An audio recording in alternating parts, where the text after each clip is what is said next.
अयोध्या जहां इस वक्त उत्साह है, जहां इस वक्त हर तरफ तैयारी है 22 जनवरी को रामलला के प्राण प्रतिष्ठा की, वहीं इसी अयोध्या ने 1990 में उस गोलीकांड को देखा जिसमें कई कार सेवकों की मौत हुई।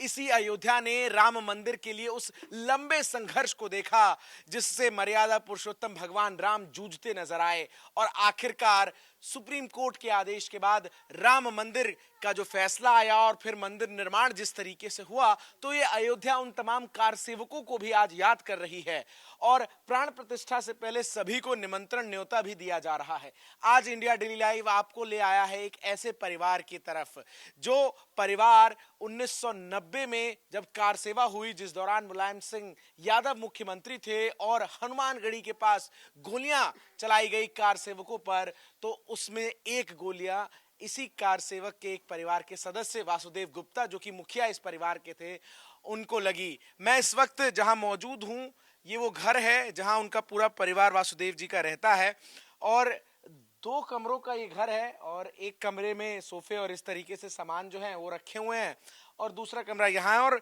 सीधा बातचीत करूंगा मैं वासुदेव गुप्ता जी की बेटी सीमा गुप्ता जी से। सीमा जी हमारे साथ इस वक्त मौजूद हैं।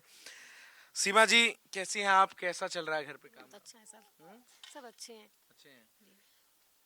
अयोध्या में राम मंदिर का निर्माण अब लगभग हो चुका है पूरा, आप लोगों के लिए तो ये भावुक क्षण होगा। बहुत अच्छा भावुक क्षण है, गर्व का स्वर्ग है और मेरे पिताजी का बलिदान सार्थक हो गया, इसलिए हमारे लिए तो बहुत ही ज्यादा गर्व का विषय है और हम लोग बहुत खुश हैं इस काम से। आप कितने साल की थी जब 1990 में आपके पिताजी कार सेवा के लिए घर से निकले थे? 7 साल के थे, 7 ईयर। कितने भाई बहन हैं आप? हम उस वक्त तो हम लोग 3 बहन 2 भाई थे, इस वक्त 2 बहन 1 भाई है। अच्छा, तो सब याद है आपको, मेमोरी में है कि किस तरीके से क्या था माहौल, क्या था उस समय अयोध्या का? तो सर ऐसा था कि पूरा मतलब राममय था। अडवाणी जी ने अयोध्या चलो का वो लगा रखा था, रथ निकाल रखे थे, रथ यात्रा कर रखे थे, तो सारे मतलब पूरे भारत से लोग अयोध्या आ रहे थे दर्शन के लिए।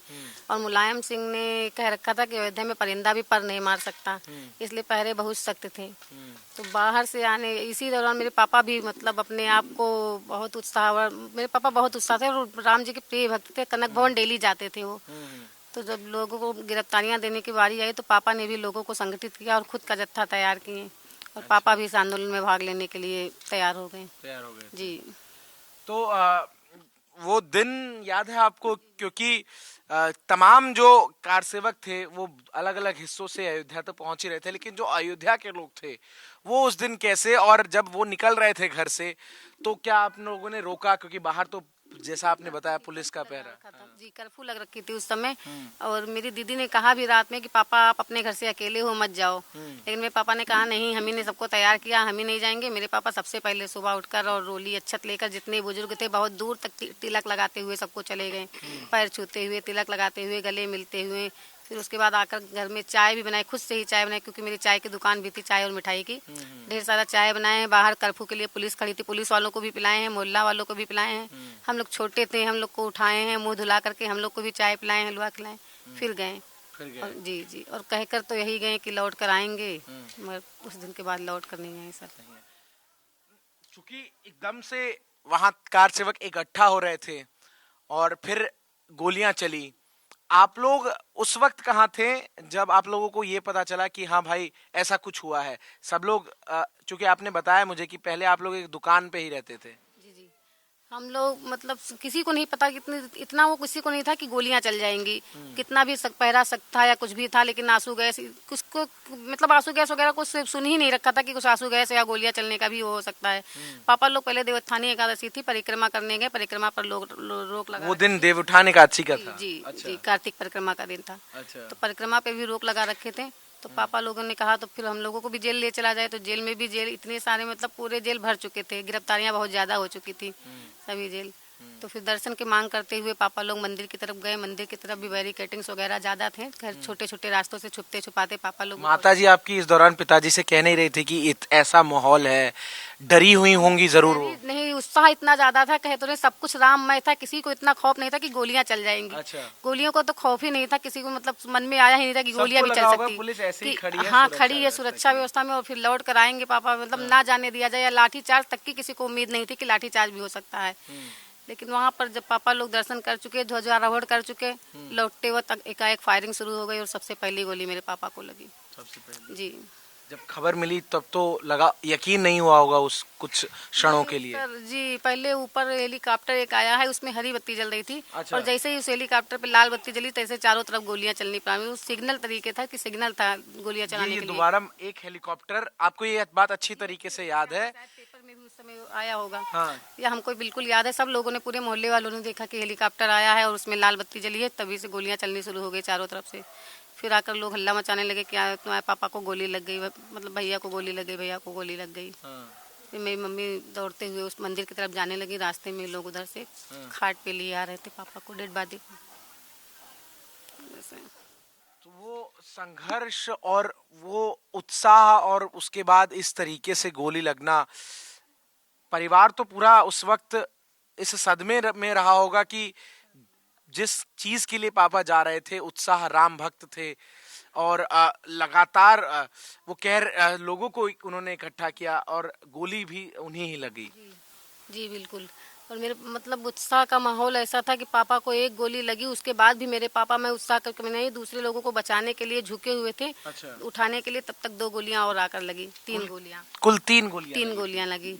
और उसके बाद उत्साह का आलम ऐसा रहा कि 2 साल बाद, 2 साल बाद मेरी माता जी, मतलब लगातार संघर्षरत रही मेरे पापा के जाने के बाद। मेरी माता जी भी मतलब पिताजी फिर उनका स्वर्गवास हुआ और सब कुछ हुआ, उसके बाद क्या कहते हैं, दोबारा माता जी अब इसमें जुट गई? जी बिल्कुल, हमारा परिवार बिल्कुल जुटा रहा। हम लोग छोटे थे, हम लोग भी और मम्मी भी, सब लोग जुटे थे उसमें, जुटे हुए थे उसमें। जी।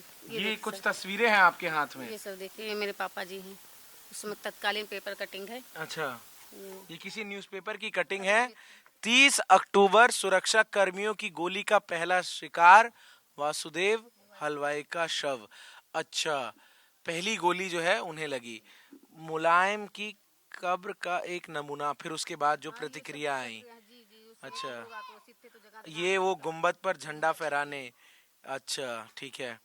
उसके बाद क्या है, जानकी महल के सामने 6 सरकारी जीपें धू धू कर जलती हुई, कार सेवकों का धरना, और 2 नवंबर बच्चों का सड़कों पर आक्रोश। 30 अक्टूबर को तो गोली चली है, लेकिन उतने ही उत्साह से कार सेवक आगे बढ़े। हाँ। और 2 नवंबर को फिर वहाँ इकट्ठे हुए। अच्छा। तो 2 दिन बाद फिर गोलियां चली सर, 2 नवंबर को भी। तो पिताजी इस तरीके से निकल गए, चल बसे। उसके बाद माता जी ने इस पूरे आंदोलन में अपनी भूमिका निभाई किस प्रकार से? मेरी मम्मी इसमें मतलब गिरफ्तारियां देती रही मंदिर, हमेशा दर्शन के लिए भी कितनी मम्मी ने आंदोलन के हमेशा संघ से जुड़ी रही है मम्मी। अच्छा। जी, इसमें होने वाली मीटिंग्स में, और मतलब अभी हम दिखाते हैं आपको 92 में जब गुम्बद गिरा है, तो मेरी माता जी वही मौजूद थी। जी, बल्कि जो घायल होकर आ रहे थे उनको वही कार्यालय में मरहम पट्टी भी कर रही थी मेरी माता जी। जी, आप लोगों ने तो वो पूरा संघर्ष जिया, मैं ये कहूँगा।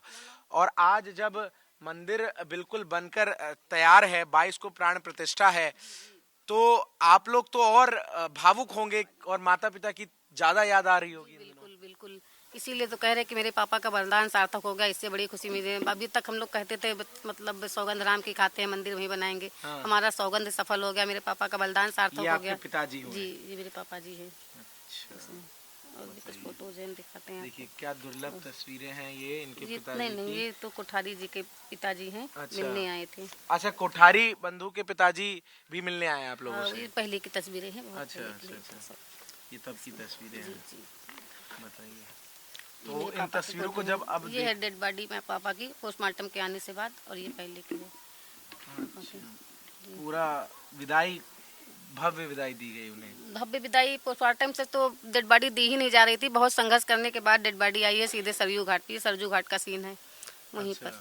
जी, इसमें कौन कौन है आप अब पहचानती ये हैं? पहचान मोहल्ले के लोग हैं और कार सेवक लोग हैं अच्छा। जी। उस समय पूरा अयोध्या कार सेवकों से भरा हुआ था सर, और सब छुपते छुपाते ही आज आए जब थे। आप इन तस्वीरों को देखती हैं सीमा जी, तो आपके दिमाग में तो फ्लैशबैक आता होगा वो 1990 और आज 2023 जब मंदिर बनकर खड़ा है। इसीलिए तो हम लोग उस क्षण को भूल नहीं पाए हैं। शायद और कोई क्षण होता तो भूल जाते, लेकिन इस क्षण को भूले नहीं है इसमें। और इस एक एक सीन मेरी आंखों के सामने घूम रहा है, चाहे वो पापा मम्मी का बलिदान हो, चाहे कुछ भी। मेरी मम्मी ने भी इसके लिए बहुत बलिदान दिया है।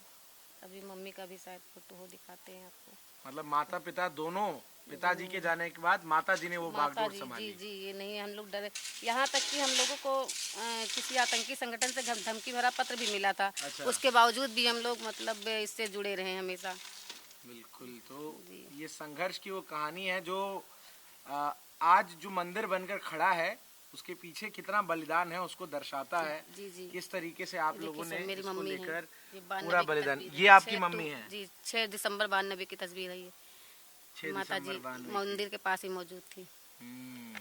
पीछे लोग ईंटें लेकर खड़े डर जो नहीं गुम्बद लगा आपको कि जब माता जी जा रही थी आप लोगों ने रोका नहीं माता जी को? नहीं, हम लोग खुद बच्चे थे, हम लोग खुद वहाँ पर हमेशा मतलब अपना योगदान देने पहुँचते थे। वहाँ हम लोगों ने भी कार सेवा किया है। हम भाई बहन सब छोटे छोटे थे, जितना हम लोग की शक्ति थी छोटे छोटे। अब जब से मंदिर निर्माण शुरू हुआ सरकार प्रशासन की तरफ से आपसे कोई संपर्क किया गया कुछ अभी तक? नहीं। लेकिन हमें इस बात का दुख हुआ वो नहीं है। हमें सबसे बड़ी खुशी इस बात की कि मंदिर निर्माण हो रहा है, और जीवन तो जैसे चलता है तो चल ही रहा है सर। आखिरी सवाल पूछूंगा, 22 तारीख को सीमा जी क्या करेंगी? अरे हम भी बिल्कुल उत्साह मतलब उत्सव मनाएंगे, अपने पापा की फोटोज वगैरह सजाएंगे, दीपक जलाएंगे, और जितना हमसे हो सकेगा हम तो सबको मतलब मिठाइयाँ खिलाएंगे। तमाम कार सेवकों को निमंत्रण भी जा रहा है, अभी तक आपको आया है? अभी नहीं सर। उम्मीद है आने की? जी बिल्कुल उम्मीद है आएंगे जी। तो फिर आप मंदिर में प्राण प्रतिष्ठा उस दौरान देखेंगी, और जी हमने भूमि पूजन भी देखा था। 20 अगस्त को भूमि पूजन वहाँ बुलाया गया था आपको? जी बुलाया गया था, हम गए थे। अच्छा जी हमने भूमि पूजन भी दिया था। हमको बहुत कुछ देखे। हमने शिलान्यास भी देखा है पहले का। बहुत छोटे थे, याद ज़्यादा नहीं है, लेकिन फिर भी देख रखे हैं। शिलान्यास देखे हैं, भूमि पूजन रखे हैं सब, और आज मंदिर बनते देखेंगे, भगवान की प्राण प्रतिष्ठा का समारोह। हमसे ज़्यादा खुश तो किस्मत कौन होगा। बिल्कुल यकीनन। और ये तस्वीरें जो हैं जी जी उन लम्हों को जीवित कर देती हैं, और तमाम दर्शकों को वो संघर्ष की कहानी जो आज मंदिर बनकर खड़ा है उसके पीछे कितने प्राणों की आहुतियां गई हैं उसको दर्शाती है। बहुत बहुत शुक्रिया सीमा जी आपका हमारे साथ जुड़कर अपनी कहानी हमसे साझा करने के लिए। तो आज 22 को प्राण प्रतिष्ठा से पहले इंडिया डेली लाइव की ये कोशिश रही कि आप तक ये पहुंचाए कि आखिर ये जो मंदिर इस वक्त भव्य रूप ले रहा है, इस भव्य मंदिर के निर्माण के पीछे कितने प्राणों की आहुतियां गई, कितने बलिदान दिए गए, और कितने बरसों की प्रतीक्षा रही कि आज रामलला अपने स्थायी आवास में विराजमान हो रहे हैं। वीडियो जर्नलिस्ट सनी महेश्वरी के साथ मैं चंदन भारद्वाज, इंडिया डेली लाइव के लिए अयोध्या से।